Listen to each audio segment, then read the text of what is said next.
Playing your 40k army as a different faction. What do you mean you're playing Baltan? Your army's red. Time for another Wonders of discussion.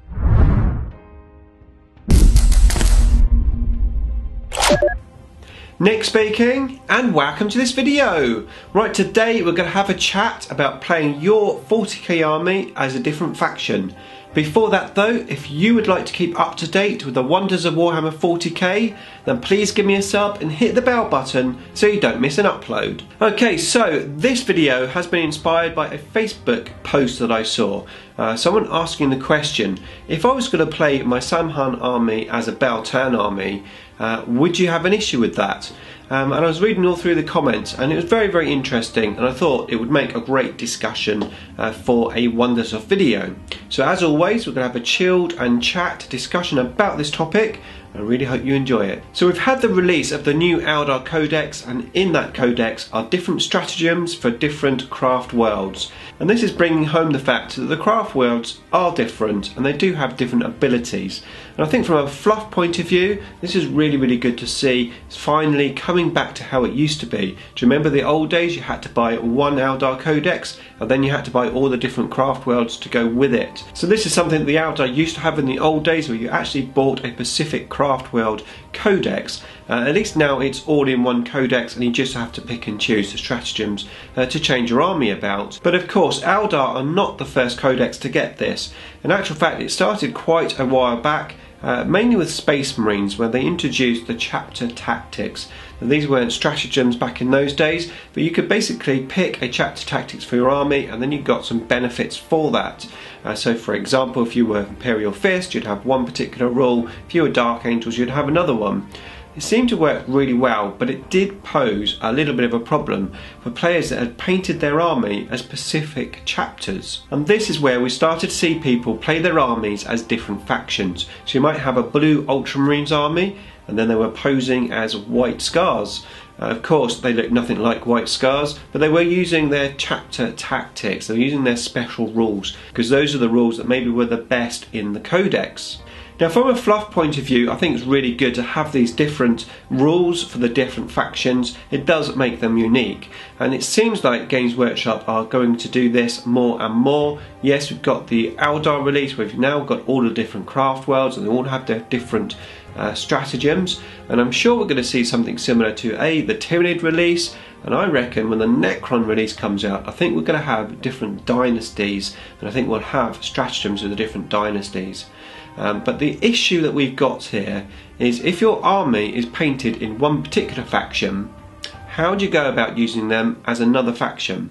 Well, the question is here is, how loyal are you to your army? How loyal are you to your faction itself? Now, my buddy plays Blood Angels. He's played Blood Angels since I've known him, probably about 15 years. And he's never swayed away from that. He has a second army, Orcs, but every time he plays his Blood Angels army, they're always Blood Angels. He's never proxied them in a different army. They've always been that army. Now, even though he doesn't have huge success on the table, he has stayed firm and he has stayed loyal with that army. And I've got great respect for that, because let's face it, Blood Angels haven't been in a great place for quite a long time now. But like I said, he's never swayed, and I think that is one type of person, someone who just loves their army. It doesn't really matter what rules they've got, they'll just play it and they'll do their best with it, and what happens happens on the table. But there are others, of course, that will pick and choose specific factions, specific tactics, chapter tactics or stratagems, etc., to really make their army the best that they can make it. Now, no one can be blamed for wanting the best from their army, and if it means switching legions to a different faction, taking different chapter tactics to become a better army, then, like I said, who can argue with that? But it does mean that you're potentially going to be playing an army which doesn't actually match the tactics that you're using. Now, personally, I don't have any issues with anyone saying whatever their army is. As long as I'm playing, I'm having a good time, I'm rolling some dice, having some good banter, and just enjoying the game. As long as everything was explained to me before the game, that's fine. But that is in a friendly environment. Now I think if I went to a tournament, I would have a different opinion on this. So I rocked up at a tournament, I was playing, say, an Eldar player, and he had a Baltan army on the table. It was green, it was white, and then he turned around and said to me, actually I'm using Samhan stratagem. This is a Samhan army, even though it's painted green and white.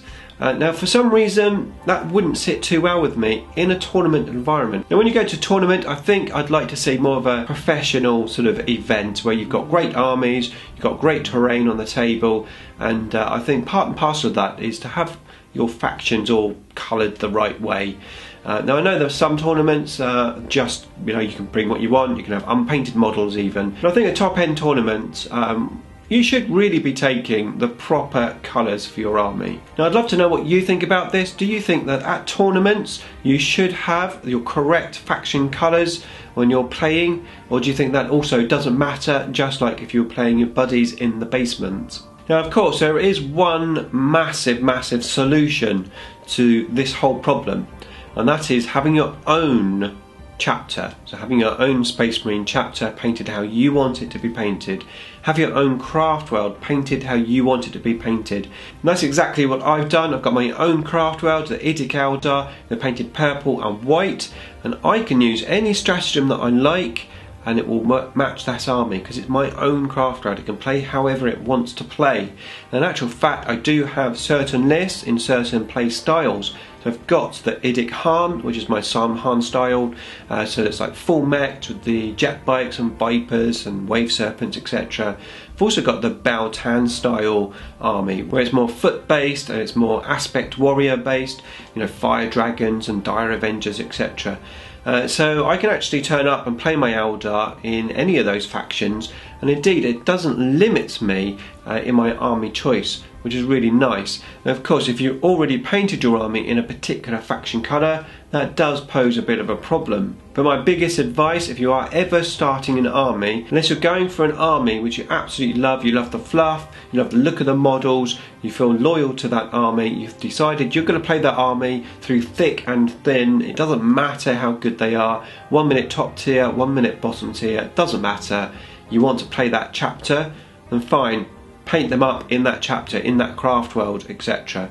But my biggest advice is, unless you feel that way about your army, then probably the best bet is to make up your own chapter, make up your own craft world or your own dynasty if it was Necrons. Indeed, my Necrons don't have a dynasty because I made the army a long time ago, before there was any dynasties and stuff, so I'm able to pick and choose. You know, I haven't got them painted red for a particular dynasty, and that's great. And it's good to see that Games Workshop are actually going in that direction where you can sort of insert your own chapter into the little brackets. So obviously Games Workshop have been thinking about this as well. So overall, I think having your own faction, having your own colours would be the way to go. It means that you can pick and choose the stratagems or the faction or the army that you want, and it does mean that you're not restricted in any way. That would be my advice, but I'd love to know what you think of that. Do you think that is actually good advice, to have your own faction and pick and choose? Or in actual fact, do you think that's a bit sneaky? Do you think that's a bit cheeky, being able to pick any faction that you want to be? Maybe you think that is wrong. So if you do, let me know in the comments box below. Now I think at the end of the day, it is your army, and you are free to do whatever you like with it. Paint it in any colours you like, use any chapters you like, use any chapter tactics you like or stratagems. It's entirely up to you. But of course, you have to bear in mind that you will need permission from your opponent before you play the game. You know, just say, right, this Blood Angels army is going to be a White Scars army, you know, this guy is going to be so and so, and this guy's going to be so and so. As long as your opponent agrees to that, then there's absolutely no reason why you can't just do whatever you like. Now I think in a tournament environment it is a little bit different. When one tournament that I went to, somebody had a Space Wolves army, it had Thunderwolf cavalry and everything in there, but all the Space Wolves were painted yellow, almost like Imperial Fists. So I don't know if he was sort of mixing the two armies together, or maybe they were allied together and he was painting them like an allied detachment. But either way, it didn't matter because that was his army, his uniqueness to the army, and that was fine. But I think that is totally different to turning up with, say, a red Samhan painted army and then playing them as Bao-Tan. Yeah, I'd love to know what you think about this topic. I think it's an interesting topic. Put your comments below, and indeed, if you fancy making a video response, please feel free to do so. Beam me up!